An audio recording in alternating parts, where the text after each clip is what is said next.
buy or sell, Genti will finish the season as the top rookie fantasy running back. And I guess I would ask this question to you, George.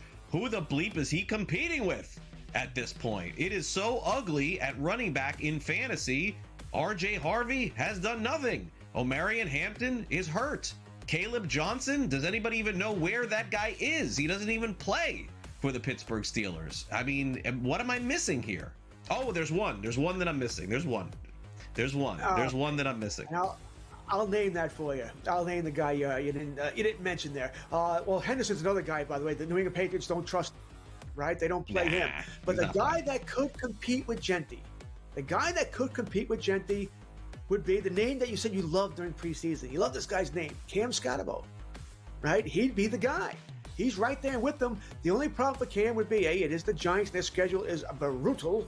And B, Tracy should return. So that's going to take away. Even Cam will be the starters. I think he will be. But Tracy's going to eat up some touches there. So that's my only issues there. But I think he's the guy who competes with Genti for that number 1 overall role, which I'm shocked. I'm shocked that it's not Hampton. He got hurt. Shocked that it's not Henderson. They don't like him. Shocked whatever, RJ Harvey in Denver, whatever's going on here. Will he finish the season at his top? This is a little different when I say automatically take the field here because there's only one other guy. I'm going to buy this. Genti's the best guy, but would I be surprised if it's Scotabo? No, I would not. Yeah, I'm going to sell this for the guy that I just forgot about in Cam Scotabo. I guess the only concern that I would have, and it's a slight one, is that in a couple of weeks, Tyrone Tracy comes back. Fantasy Sports Today. Fridays starting at 3 p.m. Eastern. Only on SportsGrid.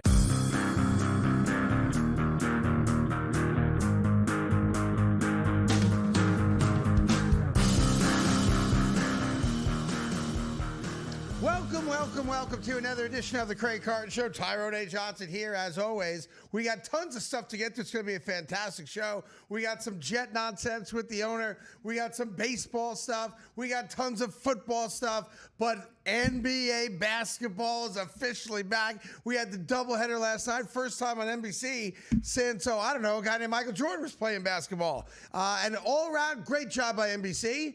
I'm not going to nitpick announcers and this and that. They only had one opportunity thus far. It will get better. But a couple things in the 2 games last night. Let me start with the first game.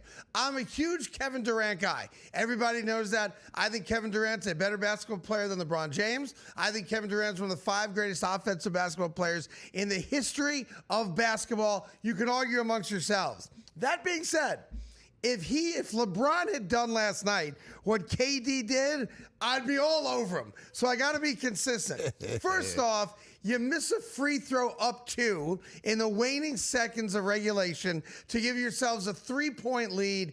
And yes, could have Oklahoma City come down and made it 3? They certainly could have. But it was a lot easier for SJ to make a regular shot, not a 3-point shot with a couple ticks left to get into overtime.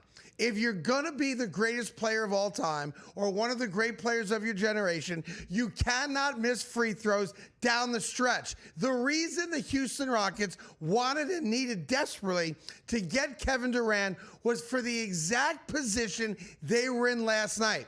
When they look back and watch how they got eliminated by the Golden State Warriors in the playoffs in the first round, despite having home court advantage, they needed the killer. They needed the guy in the final seconds or minutes of a game that could close the game out. Amen Thompson, great young player. Sengun, going to be a rock star in this league. Damn near had a triple-double with 40 points last night. But the reason they got Durant was for the exact situation they were in last night. Go get the ball and win us the game. And he does get to the free throw line, and he makes one. He misses the second one, and Oklahoma City has life. That's on Kevin Durant. Number 2, he's lucky it didn't get called because it should have been called in overtime when he gets a rebound and he asks for a timeout. There are 27 officials in an NBA game. None of them, apparently, saw KD ask for a timeout. You're looking at it right there. Clearly. He clearly goes, timeout, timeout. The reason that's important is that they were out of timeouts. If they say timeout and stop the game, it's a technical foul. It's free throws. We never get to a second overtime in that game. SGA goes to the line, knocks down a free throw, game over. Everybody goes home happy in Oklahoma City. And then the third thing that KD did last night, and by the way, statistically, he had a good game. All right? He had a good game. Not a great game, a good game last night. But final play of the game for Oklahoma City that essentially wins them the game, he's D'ing up SGA. That's a mismatch in favor of Kevin Durant. He's 7 feet tall. But you get a little pump. He comes off his feet. He fouls SGA. He goes to the line, pop, pop. And the Oklahoma City win a game. And it was a great game, double overtime. Oh, yeah. They win by 1. I'm going to make a declarative statement right now. And you could put it out there if you want. Don't matter to me. I know it's only one game. I know I'm going to be crazy because it's only one game. The Houston Rockets are going to the Western Conference Finals. Despite the fact that Kevin Durant didn't come up the way they needed him to at the end of regulation or in overtime, with the brain-dead play asking for a timeout, leaving his feet on the SGA pump, and not making the free throw, that's 1, 2, 3 strikes against my guy KD. This is going to be the second best team in the Western Conference next to Oklahoma City. They are far and away the best team in the entire league, not just in the West. But as the Houston Rockets grow together, and they're a very young team outside of Durant, they're going to be an impossible out in a 7-game series. And I'm predicting it right now. If the seeding lines up, you are getting the Thunder and the Rockets in the Western Conference Finals. There's not another team in the West that's going to be as good as the Rockets are when we get to playoff time. Now, that's interesting. I'm going to bring up the Denver Nuggets right off the bat. As you should, because they've got what many people consider to be the best player in the game. Go ahead. And the other one, Minnesota Timberwolves. Are you disrespecting I'm not. those other two teams? They're both going to be playoff teams. Denver's a one-trick pony right now. Denver doesn't have the supporting cast for Jokic for him to make the run without doing superhuman stuff, which I know he's capable of. But a 7-game series, that wears thin. When it comes to Minnesota, we all have Anthony Edwards. Are we really sold that Julius Randle's going to be the guy he needs to be in the playoffs for them to advance? No. Can they win a round? Yes. And look, this is crazy premature. We've only played 2 games thus far. Yeah. And you brought up 2 teams that for sure are going to be in the mix. I want to get ahead of the curve. I want to be the guy after a double overtime loss on the road that tells you, don't worry about the Houston Rockets. They're going to win 55-plus games, and they're going to be a major problem for everybody out west. Now let's go to the second game, because I got great joy out of the second game, with LeBron James not playing because of some invented sciatica, which, by the way, is treatable. And, you have good days and bad days for sure, but he just decided, I'm out for weeks and weeks and weeks, despite the fact that sciatica should knock you out for a month in advance. Like, you could wake up tomorrow and feel great. That being said, I don't think LeBron James ever plays for the Lakers this year. I think LeBron James is sitting out, and he wants to watch the Lakers falter and have a bad year without him playing. I think he recognizes that even with him on the court, the Lakers at best are a flawed team. Luka was ridiculous last night. He also took 27 shots. Other than him and Austin Reeves, not another dude on the Lakers took 10 shots in that game. That is not a recipe for winning basketball. It don't matter to me that he had 43, 12, and 8. Talking about Luka, one of the great offensive players in the game. Defensive liability. And if he's taking damn near 30 shots a game, and the only other guy shooting the rock is Austin Reeves, you are not going to win basketball games. I think LeBron is sitting out for 2 reasons. One, it's my belief that he's getting whatever type of serum he needs to still play at 40 years old. And I respect that because I want to see him on the court as a basketball fan. And if he's willing to put poison in his body, allegedly, to keep playing, good for him. But I think the other reason is he's trying to force his way out. LeBron James doesn't want to be a part of the Lakers anymore because his legacy is what? His legacy is shopping himself to teams that have great talent around him. When you look at the Lakers, there's only one other great player, and it's Luka Doncic. He's the best player on the Lakers, not LeBron. I give Austin Reeves a lot of credit. He's probably the greatest undrafted player in the history of the NBA, and he was lighting it up again last night. But LeBron James, the ethos of LeBron James is not leading a team to victory, even with only a Robin to your Batman. I need 3 or 4 great players to go out there and win. I think this is all part of the Maverick Carter, LeBron James plan to get out of L.A. LeBron James sits on the bench, and the Lakers go 3-15, let's say, out of the gate. Last place, embarrassing, can't stop anybody, no defense, J.J. Redick, not a good coach, and Luka gets frustrated. And at that point, they work out some type of trade to get LeBron out of L.A. to go, join forces with a team that's locked and loaded for bear, like the Denver Nuggets. A team like that has a legitimate superstar and some other pieces. This is all part of the LeBron James plan. Make them miss me and then force a trade. And I'm not stupid. I'll follow the bouncing ball. You are never going to see him in a Laker jersey this year. Well, if you're correct about your second point, then you're wrong about your first point. What was my first point? Well, if LeBron forces his way to Denver, for example, well, then the Rockets ain't making no conference championship because LeBron would with Jokic.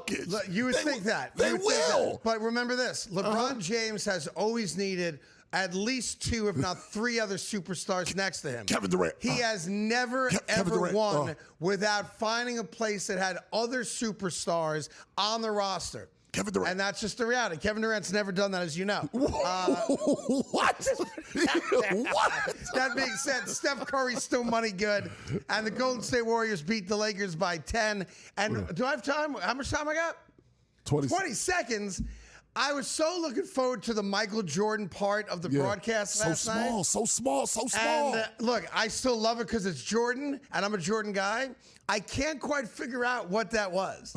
It was basically, he did a long-form interview with Mike Tirico, and they're going to cut it up and give us little excerpts of it every week for 3 months. I didn't get it. I didn't. I wish I did, but I didn't.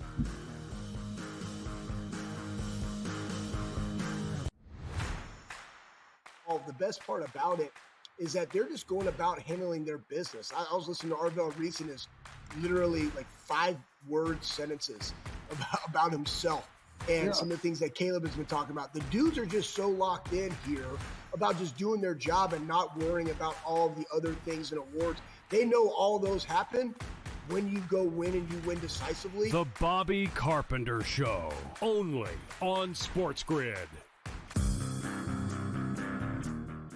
Baker Mayfield is the most important player on the Tampa Bay Buccaneers, and they are in first place right now, looking dead in the eye of home field advantage throughout the playoffs. They played a bad division. They're going to win a lot of games, and they're the best fourth-quarter team, or at least the 2-minute warning team in all football. So, don't sleep on that. The Craig Carton Show, only on SportsGrid. Awesome and monumentous win against Oregon. Texas has saved their season. Texas has given themselves life to potentially crash the college football playoff party. For OU, a loss to Texas shouldn't be the end of your season. And yet with that remaining schedule, it feels like it could be. Books certainly pricing it that way. A lot of movement off of the Red River rivalry. Game time decisions, only on SportsGrid. Paige or Caitlin? Who do you take and why? I think for the WNBA, in a sense where they're moving toward more guards when it's been very post and big heavy in the past. But there's a reason why Caitlin Clark set all those records at college and then went into the WNBA and set all those records immediately. I really do think she's just a different level talent. Betting above the rim, only on SportsGrid.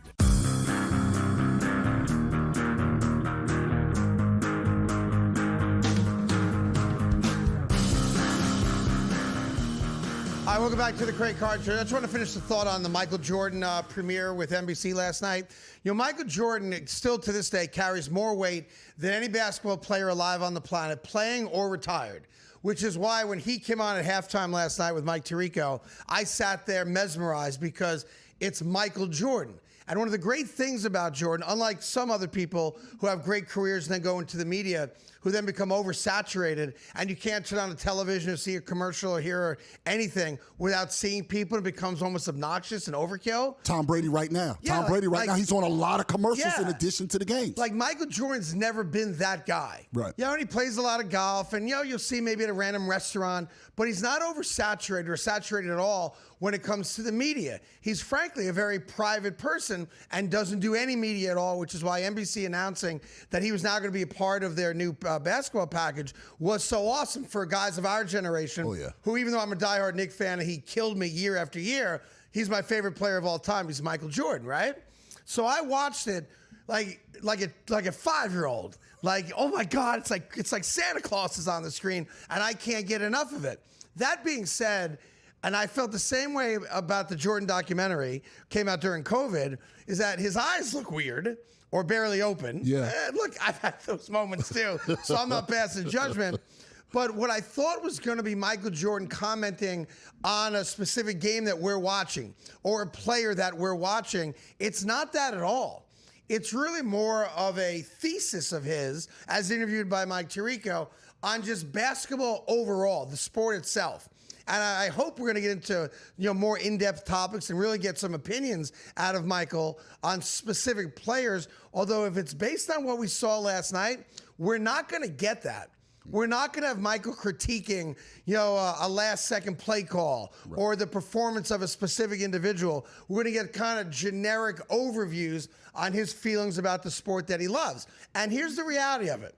And I don't know if there's another athlete like it out there. You brought up Brady, who is a bit oversaturated now, but he has the same kind of gravitas in the NFL. Michael Jordan's one of those rare people, and I take full ownership of this, where I don't even care.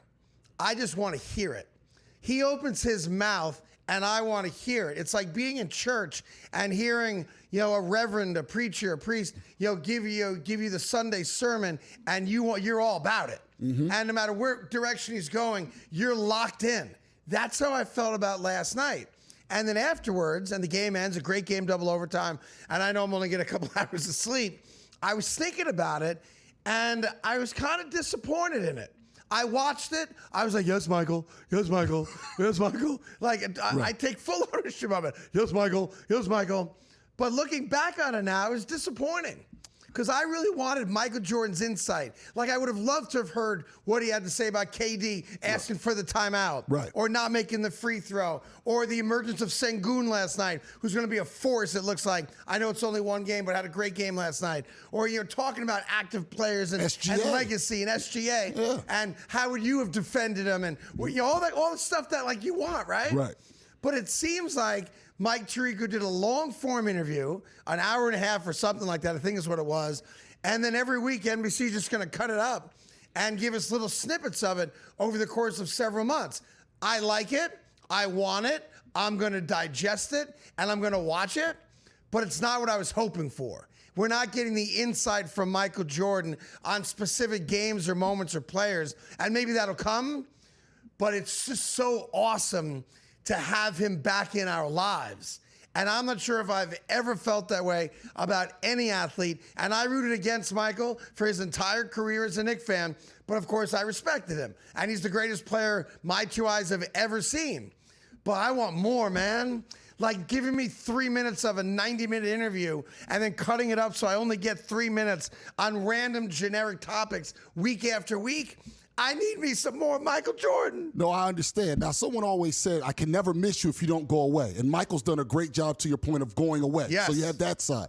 Also, though, it was sold that he was going to try to take some of the stigma out of the GOAT conversation because he says these players should have been appreciated. That is what was sold when they hired him. Right. So I wanted to hear him, for example, SGA, even if he wasn't going to talk about the game, talk about why he's a great player now, and we should appreciate guys because most guys look for clicks. And basketball is the only sport where the guys from different eras attack each other both ways. He's never done it, but that's why he's also the GOAT. Right. Because when you know you're the greatest of all time, you don't get involved in the conversation because you already know I'm the best of all time. I don't have to speak to it. Right.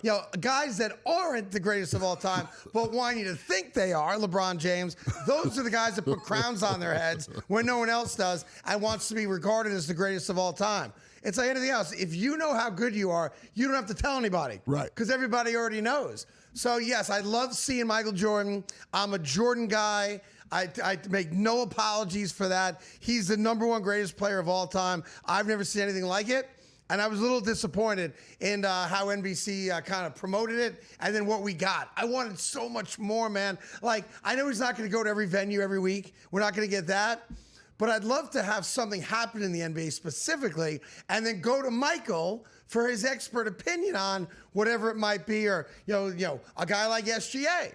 Like, Right. walk me through what you would do on the Chicago Bulls if you were facing up against SGA. How would you stop him? Right. What would the defense be? Would you guard a man-to-man to shut him down? Like, I want to hear that stuff. Right. Would you put Scotty on him and then Yeah. you'd play the passing lanes? We didn't get any of that. I hope that this was the appetizer. They'll cut this up Me for too. a while and then post from Christmas forward. Maybe we get like a Christmas special with Michael Jordan. And A Michael hopefully- Jordan Christmas. And we then, make it a musical. and then by the playoffs, we got to see him live. Meanwhile, you get the 2 games last night. The only game tonight that matters, it's not your Sixers and Celtics. It's a big game. Although they start off in Boston. Yeah. It's the Knicks and Cavs. No Mitchell Robinson. Load management right out of the gate. No Josh Hart.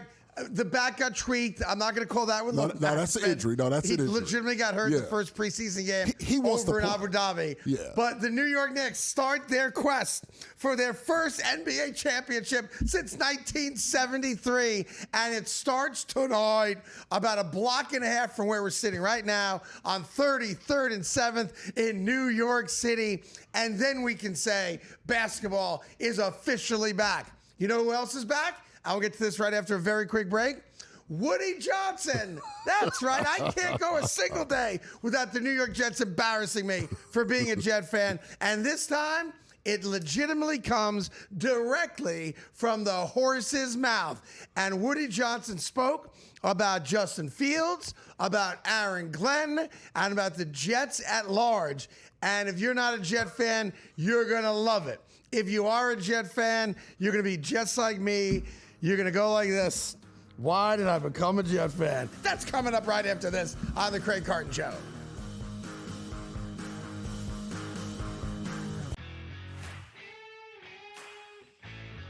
After the first week of football, who'd have thought Alabama would be right back on the top? After a couple losses, Texas would have a chance to be back where they are. And we've all kind of watched Texas A&M and Ole Miss kind of jump right in the hunt. And, that Texas A&M's kind of become my dark horse because they can beat you offensively and they can beat you defensively.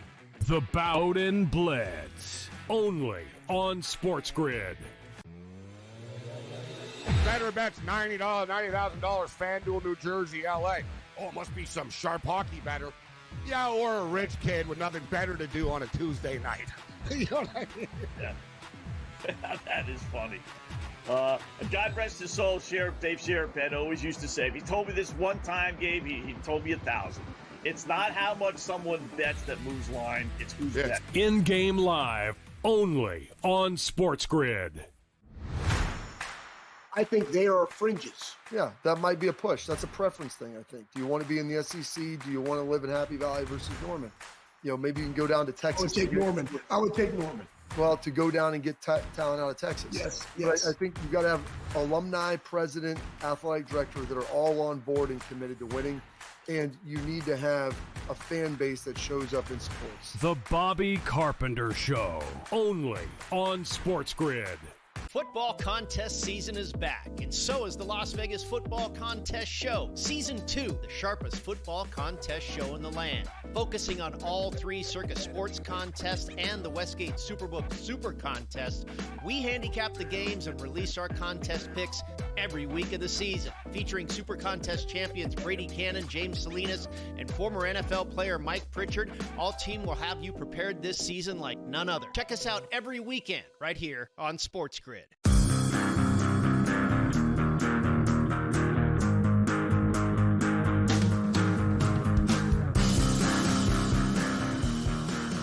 Hey, you ever been in a situation where your boss is asked about how things are going with the company and he decides to out you as the weakest link that works for the entire company? No? Well, that happened yesterday with Woody Johnson and Aaron Glenn and Justin Fields.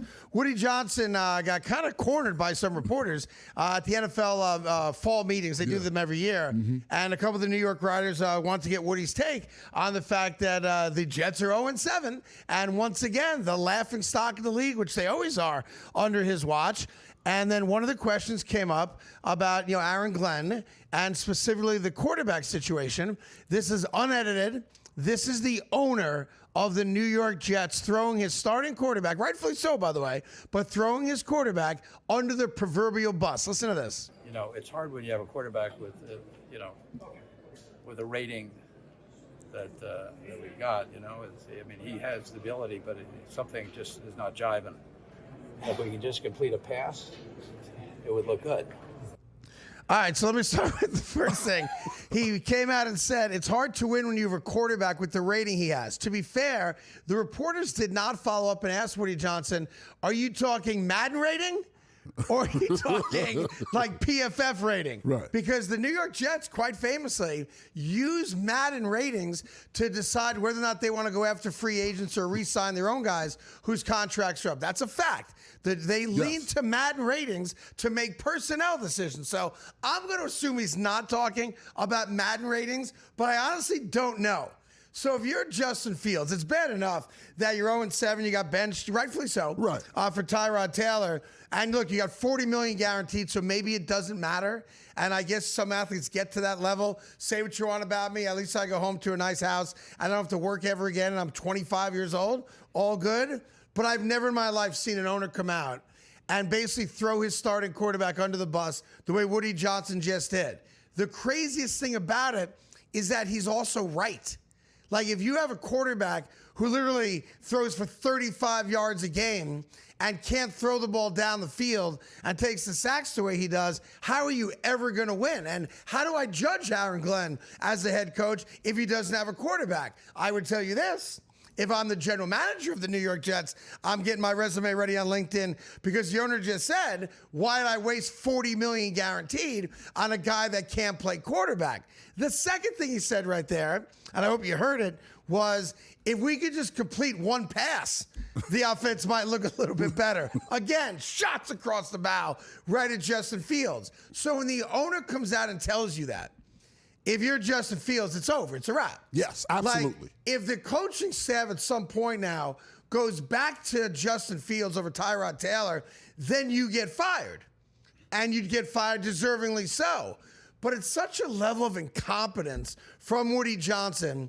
And the fact that he just matter-of-factly at the owners' meeting comes out and goes, yeah, my quarterback sucks. How do you expect me to win football games when my quarterback sucks? And my response is, you got rid of Sam Darnold prematurely. He looks like a pretty damn good quarterback right now. He does. Oh, you had Aaron Rodgers on the roster who flew from California to New Jersey to discuss playing for Aaron Glenn, and you fired him on the spot, basically, and cut him loose, right? Yep. You could have had Daniel Jones, dare I say it, for a third of what you're paying right now to Justin Fields, right? You could have. You could have had a bunch of guys. You could have had Matt Jones, who's doing a good job in San Francisco for the Niners while Purdy's out. But no, you're the guy that blessed giving $40 million guaranteed when there was no other offers for Justin Fields to be your starting quarterback, which is why I know Justin takes the brunt of it, but it's why us as Jet fans are not pissed at Justin Fields. We know he can't play. We're pissed at the owner because he doesn't know that he's a lousy owner. And until you come down with the what's the word I'm looking for? Well, when you maybe look at yourself. Yeah, that's a good job, Tyrone. There you go. Until you wake up with the self-awareness, Tyrone's word, not mine, and he's right. The Jets are never going to get better. It's never going to get fixed because we've all deduced the problem. It's an old Italian saying. The snake stinks from the head down. Same with the fish, I suppose. That's right. All right? But that's gefilte fish. That's a Jewish thing. The New York Jets' biggest problem is not Justin Fields or Aaron Glenn or Sauce Gardner. It wasn't Robert Saleh. It wasn't Joe Douglas. It wasn't Darnold. It wasn't White. It wasn't Flacco. The Jets' biggest problem has always been the same answer. Woody Johnson. You've got, 5 winning seasons in the 25 years you've owned the Jets? You haven't made the playoffs, let alone win a playoff game in 15 freaking years? You're the only constant. Coaches have come and gone. GMs have come and gone. Players have come and gone. The only thing that's never changed with all this disgusting football is you, sir. Woody Johnson, you get nothing. Good day, sir.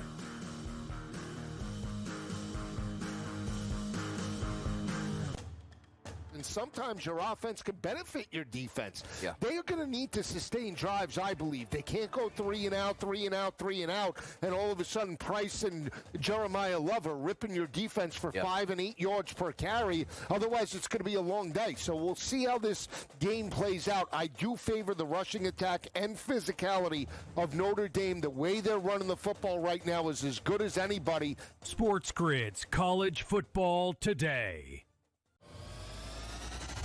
I think I just smiled for the first time in relation to this game. Yeah, my misery, right? My misery cost you a smile.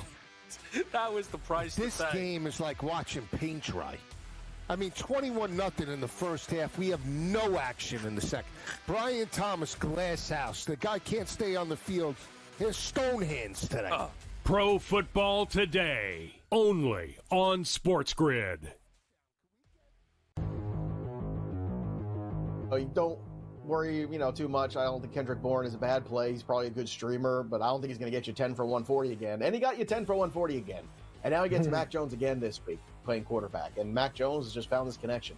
Now, you do have a returning George Kittle. That's going to put a wrinkle in this offense. Eventually, you should get a returning Brock Purdy. So Bourne's value is at its zenith. That's when you try to sell guys off. Fantasy Sports Today, only on SportsGrid.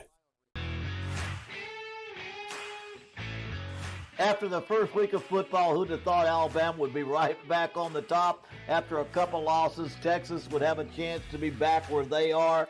And we've all kind of watched Texas A&M and Ole Miss kind of jump right in the hunt. And, that Texas A&M's kind of become my dark horse because they can beat you offensively and they can beat you defensively. The Bowden Blitz, only on SportsGrid.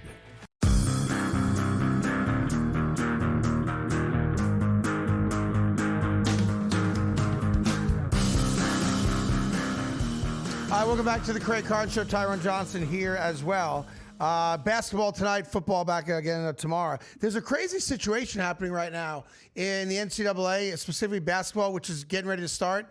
I know St. John's plays this weekend at the Garden, and a lot of teams have actually started playing. So Duke last night. Yeah, college basketball's back. Not only was Duke back, Boozer's kid had a phenomenal debut for Duke, which just makes me hate him because I hate Duke. So anyone that plays for Duke, I just automatically dislike him. Sure, he's a good kid, but he had a great premier debut. But here's the deal. There's a kid, I want to be fair, I'm not taking a shot at the kid at all. There's a kid named London Johnson who is going to be playing for Louisville this year. He's got 2 years of eligibility left, and he's committed to play for Louisville. So if you don't know nothing about London Johnson, you're like, well, why are you telling us about some nondescript kid playing for Louisville? It's football season, Craig. It's NBA season because we have a problem on our hands. The NCAA, once again, has foobarred any type of fair competition across the board in gyms across America. London Johnson, for the last 3 years, has been playing professional basketball in the G League. In the G League. He's played for 2 different G League teams, but he has been a professional basketball player in the G League, meaning he gets paid and he's a professional. Well, things have not worked out the way he wanted, as is the case for a lot of really good college players that aren't quite good enough yet to make it in the NBA and maybe struggle in the G League as well. He decided, wouldn't it be great if I could just go back to college, obviously by default, lesser competition will allow me to shine more. Maybe I could get drafted if I killed at Louisville for the next year or two and then kind of live out my dream of finally making it to the NBA. I respect it from London Johnson's standpoint. This is not a knock on the kid at all. If there's an opportunity for you to continue to play basketball and maybe live out the dream, I support it 100%. The problem's with the NCAA. The NCAA is a self-appointed governing body that nobody respects, nobody listens to, and they're very wishy-washy.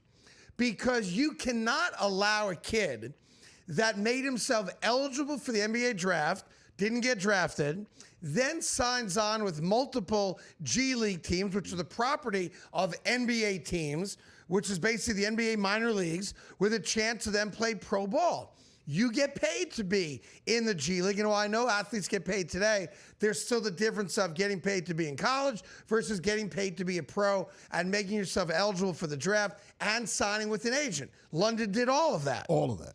And now the NCAA has said, we're not only going to allow you to leave the G League and matriculate back in a college, we're going to let you play college basketball and also throw on for good measure an extra year of eligibility.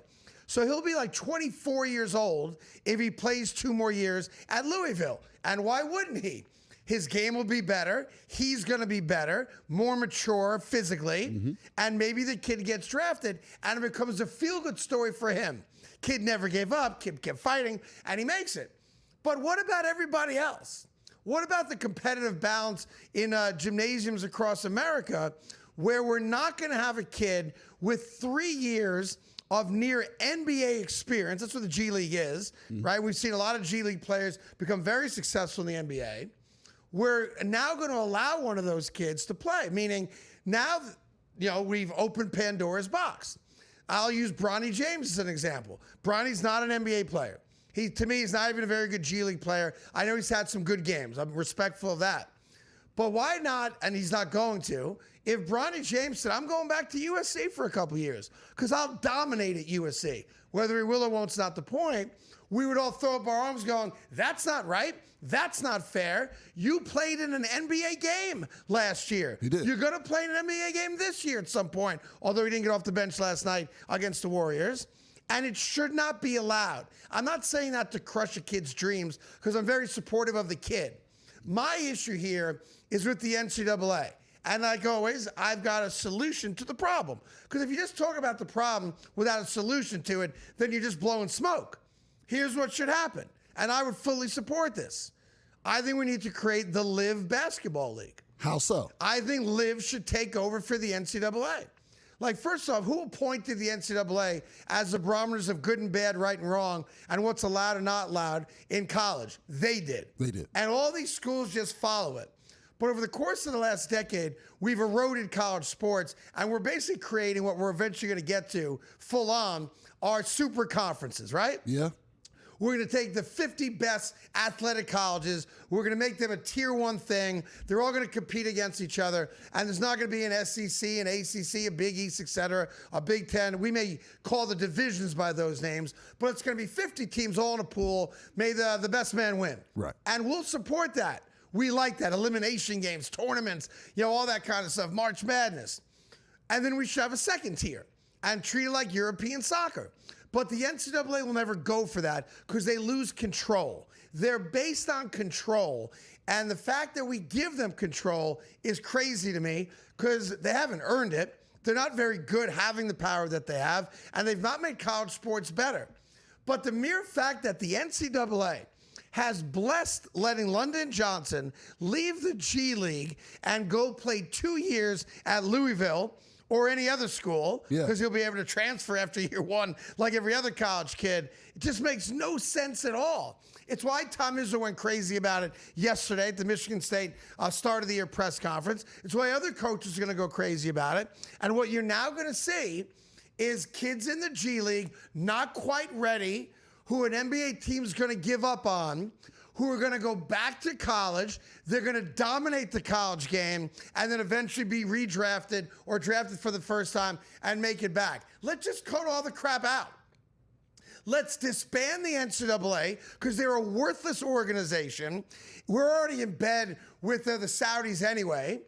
The Saudis are dying to spend money on American sports.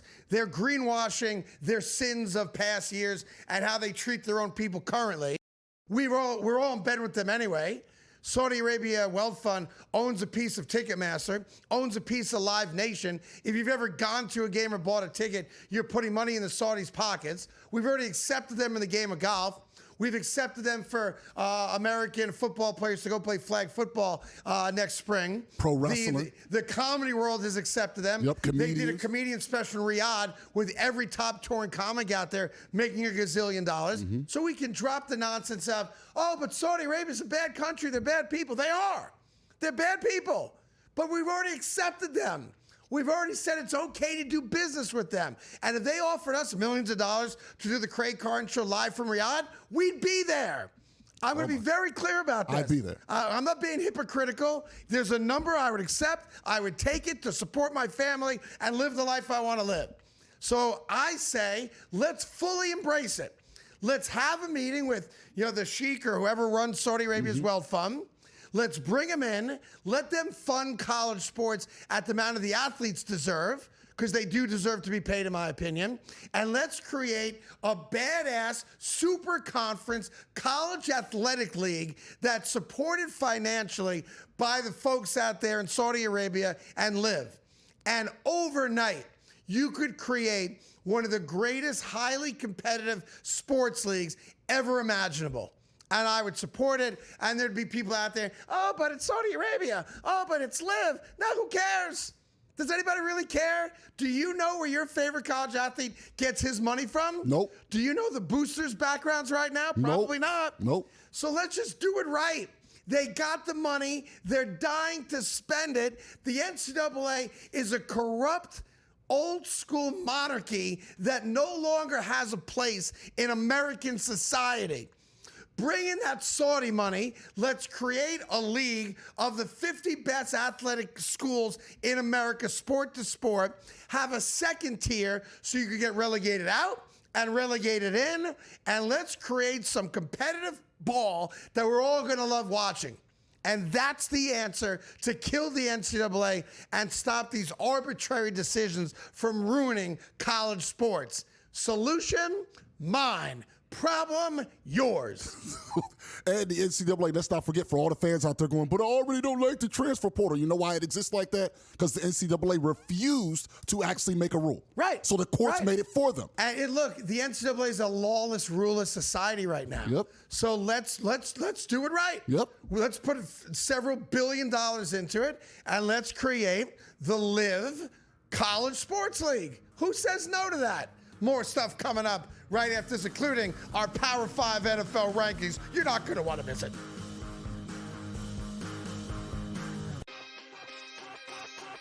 That Patrick Mahomes era, I'm not going to say it's coming to the end, but we've seen it slipping for the last 3 seasons. Even when they won the Super Bowl a couple years ago against the 49ers, they shouldn't have even made the playoffs according to the metrics that year. And I think they're continuing to decline a little bit. And I'm not ready to go get all excited because they beat the Lions. Hey, they also lost to the Jaguars. Game time decisions. Only on SportsGrid. Great quarterback, the best quarterback in football. But when you play a 60-minute game of football on national TV and the referees do not call a single penalty against you when you committed 13 penalties the week before in a nationally televised loss, I'm sorry, but the jig is up. The Craig Carton Show. Only on SportsGrid. Better bets $90,000 FanDuel, New Jersey, LA. Oh, must be some sharp hockey better. Yeah, or a rich kid with nothing better to do on a Tuesday night. You know what I mean? Yeah. That is funny. God rest his soul, Dave Sheriff always used to say, if he told me this one time, Gabe, he told me 1,000. It's not how much someone bets that moves line, it's who's betting. In-game live, only on SportsGrid. Paige or Caitlin? Who do you take and why? I think for the WNBA, in a sense where they're moving toward more guards when it's been very post and big heavy in the past. But there's a reason why Caitlin Clark set all those records at college and then went into the WNBA and set all those records immediately. I really do think she's just a different level talent. Betting above the rim, only on SportsGrid.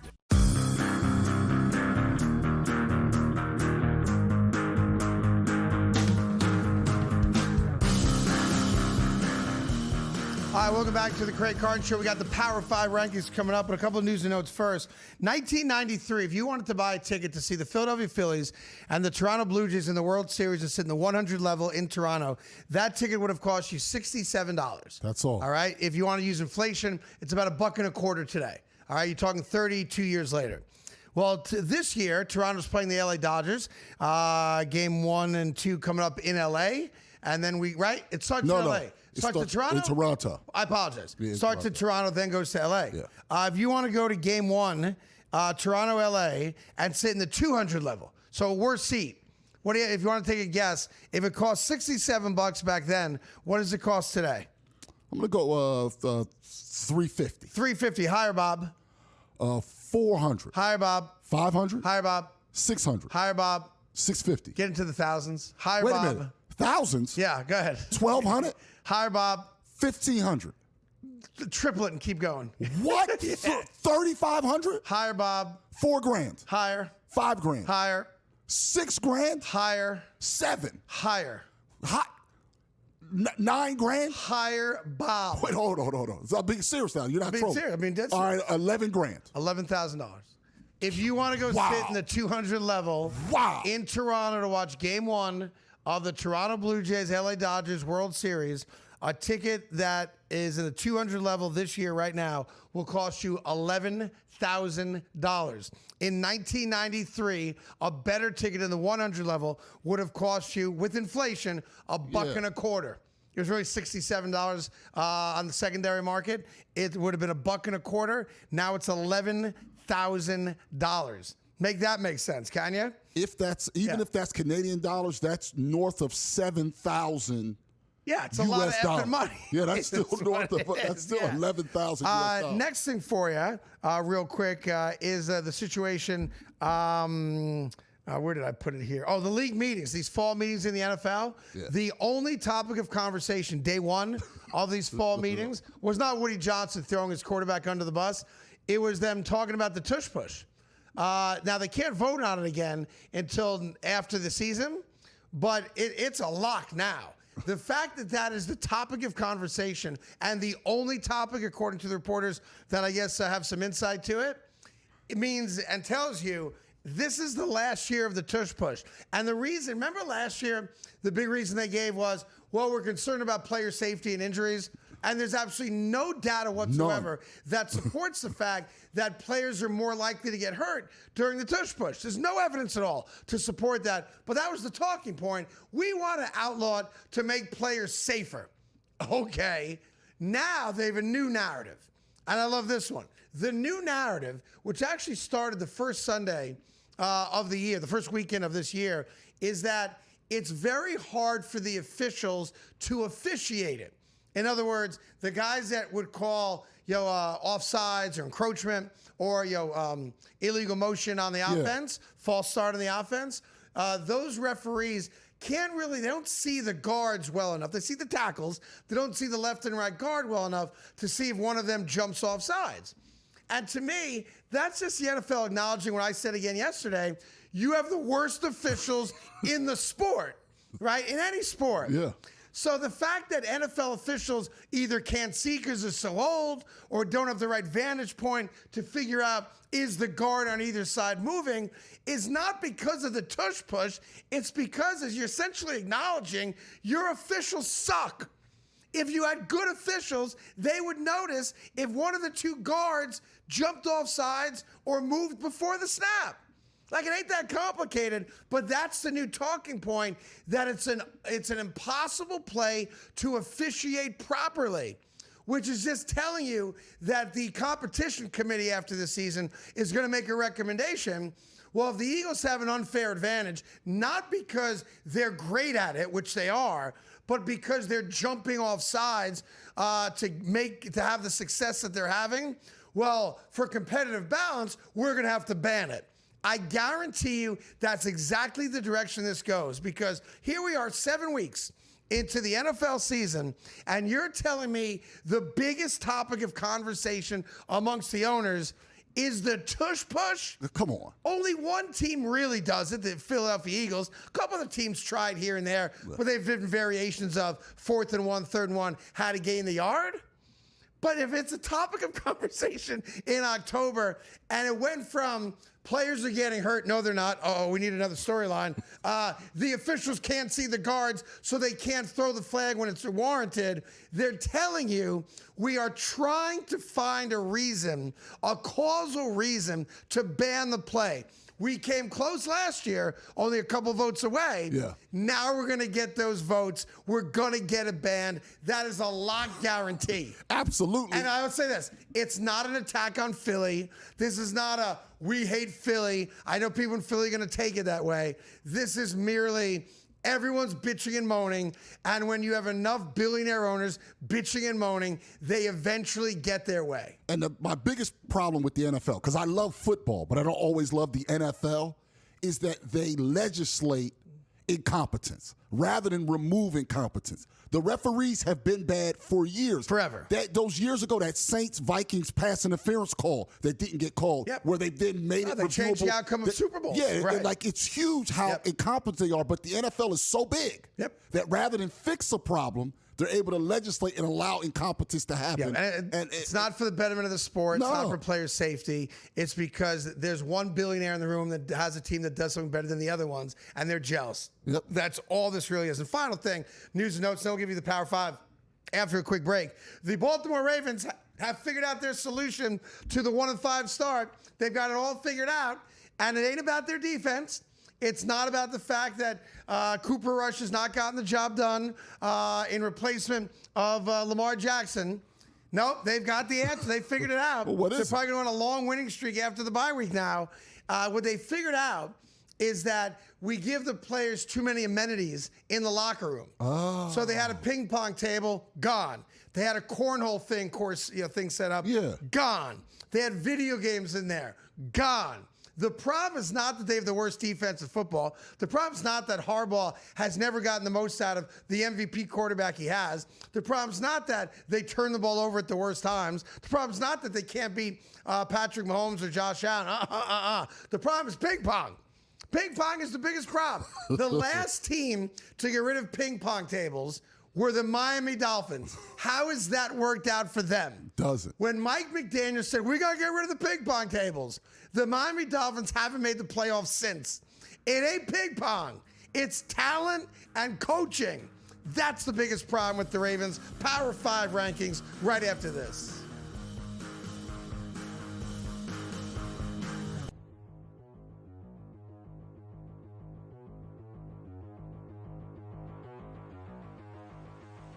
Buy or sell, Genti will finish the season as the top rookie fantasy running back. And I guess I would ask this question to you, George. Who the bleep is he competing with at this point? It is so ugly at running back in fantasy. RJ Harvey has done nothing. Omarion Hampton is hurt. Caleb Johnson, does anybody even know where that guy is? He doesn't even play for the Pittsburgh Steelers. I mean, what am I missing here? Oh, there's one. There's one that I'm missing. There's one that I'm missing. I'll name that for you. I'll name the guy you didn't mention there. Well, Henderson's another guy, by the way. The New England Patriots don't trust, right? They don't play him. But the guy that could compete with Genti, would be the name that you said you loved during preseason. You love this guy's name, Cam Scotabo, right? He'd be the guy. He's right there with them. The only problem for Cam would be, A, it is the Giants. Their schedule is brutal. And B, Tracy should return. So that's going to take away. Even Cam will be the starters. I think he will be. But Tracy's going to eat up some touches there. So that's my only issues there. But I think he's the guy who competes with Genti for that number 1 overall role, which I'm shocked. I'm shocked that it's not Hampton, but he got hurt. Shocked that it's not Henderson, but they don't like him. Shocked whatever, RJ Harvey in Denver, whatever's going on here. Will he finish the season at his top? This is a little different when I say automatically take the field here because there's only one other guy. I'm going to buy this. Genti's the best guy, but would I be surprised if it's Scotabo? No, I would not. Yeah, I'm going to sell this for the guy that I just forgot about in Cam Scatterbo. I guess the only concern that I would have, and it's a slight one, is that in a couple of weeks, Tyrone Tracy comes back. Fantasy Sports Today. Fridays starting at 3 p.m. Eastern. Only on SportsGrid.